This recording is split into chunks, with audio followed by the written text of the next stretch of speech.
Hey everyone, ready for a deep dive today? Always. Awesome. So, we're going to tackle this idea of why people feel like they constantly need to switch jobs. Even within the same company, right? Yeah, exactly. Like why that urge is there. Interesting. So, we're going to be looking at an article called The Problem Isn't the Job, It's the Management by Imad Lodi. Oh, interesting. He's a pretty experienced business leader, so I think his perspective is really valuable here. Yeah, absolutely. His background definitely gives him some street cred. Right. And so often we get caught up in this like search for the perfect job. Yeah, I've definitely been there. Totally. But what if it's not really about finding the perfect job? What if it's about something else? Yeah. Like, what if it's more about understanding how the culture and leadership at your work impact how satisfied you are? Ooh, that's a really good point. Lodi's work really pushes us to think beyond just, like, what our job title is or what our daily tasks are. It's so true. It's like you can have a job with a fancy title, but if the environment is toxic, Ugh, it's a nightmare. it is. So let's say you're feeling really stuck, like you're in a rut at work. It's so easy to think, oh, if I could just have a different role, everything would be better. Oh, yeah, I've totally fallen into that trap before. Haven't we all? Seriously. But Lodi really challenges that assumption head on. He does. He actually suggests that most of the time, it's not actually the job itself that's the issue. It's more about the management. Exactly.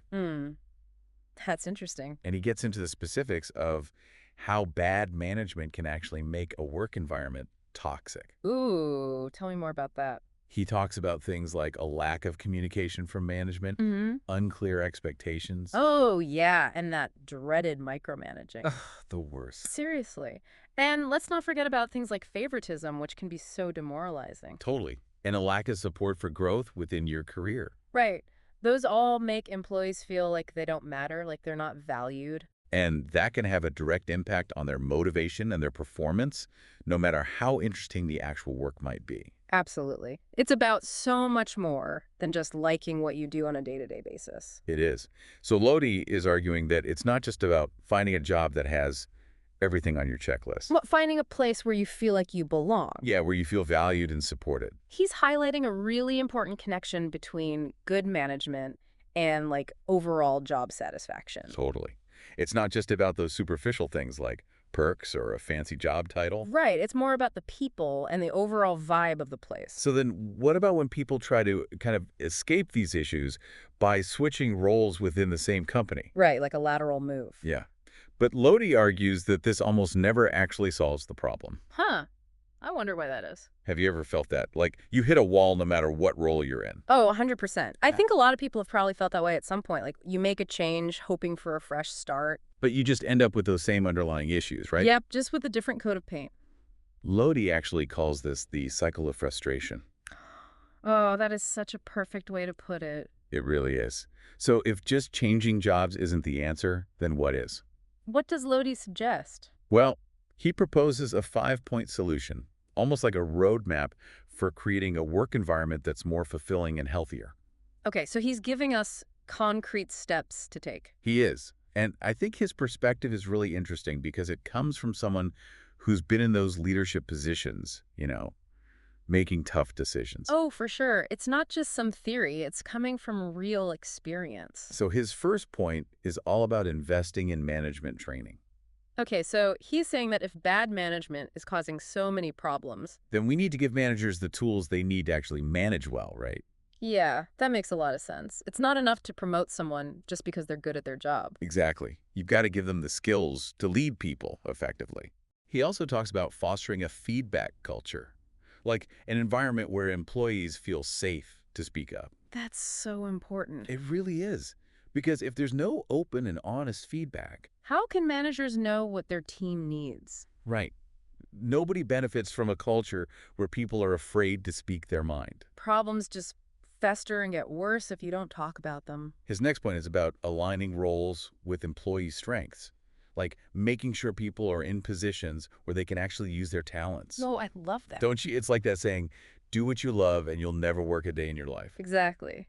And there's some fascinating psychology behind that too. When people get to use their skills and passions at work, they get into this flow state. Flow state. Yeah, it's where you're like completely immersed in what you're doing. You lose track of time. And it not only makes people happier at work, but it actually makes them more productive too. Oh, wow, that makes so much sense. Okay, and then Lottie gets into the tough stuff, stressing that we've got to hold bad leaders accountable. Ooh, that's a hard one. But it's important. It is. Because if there are no consequences for creating a toxic environment, Nothing's going to change. right, and it sends this message that bad behavior is okay. Which just crushes morale. And finally, he says companies need to create clear career growth paths for employees. Yeah, people need to see that there's a future for them at the company. What are your thoughts on that? Well, I've seen it over and over again. If someone feels like they're stuck in a dead-end job, With no chance to move up. exactly, their motivation tanks. But when there's a clear path for growth and development, They're more likely to stay engaged. exactly, and they're more likely to care about their work. So it's not just about climbing the ladder, it's about feeling like you're progressing and learning. It's about feeling like you're actually contributing something meaningful. Okay, before we move on to Lodi's next big idea, Oh, there's more? there is. But let's pause here for a second, just recap what we've covered. Good idea. So we saw how Lodi challenges this idea that the key to job satisfaction is just finding the perfect job. He thinks it's more about the management. He does. And that creating a positive environment is key to keeping employees happy and wanting to stay. He's given us a lot to think about. Wouldn't you say? Definitely. And it's a really important perspective, especially if you're feeling that itch to switch jobs. Or if you're in a leadership position yourself. Totally. Okay, so we tackled the first part of Lodi's analysis. Now let's move on to something he calls toxic rainmakers. Toxic rainmakers. That sounds intense. It is. This is where things get really interesting. I'm intrigued. What exactly does he mean by that? Well, imagine you have a top performer, someone who consistently exceeds expectations and brings in impressive results. On the surface, they seem like a dream employee. But there's something more going on. Yeah. Beneath that shiny exterior, there's a darker side. Their behavior is actually creating a ripple effect of negativity throughout the team, or even the entire organization. Ah, I see where you're going with this. We've all encountered those individuals who prioritize their own success, even if it means stepping on others to get there. Exactly. And that's exactly what Lodi's referring to as a toxic rainmaker. They might be brilliant at what they do, but they leave a trail of burnt-out colleagues and damaged relationships behind them. He argues that companies often fall into this trap of prioritizing short-term gains over long-term sustainability. They get so focused on those impressive results. That they ignore the bad behavior driving those results. Right. It's like focusing on treating the symptoms without actually addressing the root cause of the problem. You might see a temporary improvement, but in the long run, it's going to cause more harm than good. That's such a good way to put it. And Lodi asks some really tough questions here, like, what's the real cost of success? Are we willing to sacrifice our company culture, our ethical standards, all for the sake of hitting some target? It's easy to get so caught up in those metrics that you lose sight of the human cost. Absolutely. Yeah. And as Lodi points out, tolerating toxic behavior can be much more damaging in the long run than any short-term success those people might bring. It's like a ticking time bomb. He even uses this phrase golden apple syndrome to describe this whole thing. It's like we're so focused on the shiny, perfect-looking apple that we don't even notice the worm inside. Oh, wow, that's such a great analogy.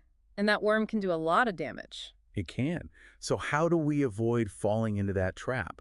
Lodi says we need to be way more careful about the behaviors we reward in our organizations. What do you mean by that? Well, it's not enough to just celebrate results, you know? We have to pay attention to how those results are achieved. So it's about looking beyond the numbers. Exactly. It's about recognizing that true success is about more than just profits. It's about creating a healthy environment where everyone feels respected and valued. Lodi is really challenging us to take a step back and look at the big picture.